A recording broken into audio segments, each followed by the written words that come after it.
Takže dneska tu máme prvý pár, čo nakresliť, keď sa nudíš, alebo keď nemáš čo kresliť.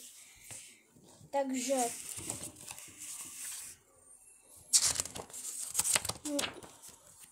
mi hovorte, čo mám nakresliť a ja budem kresliť.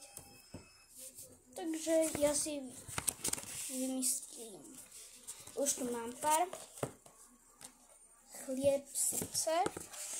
Ďalej. Tu mám vlastne že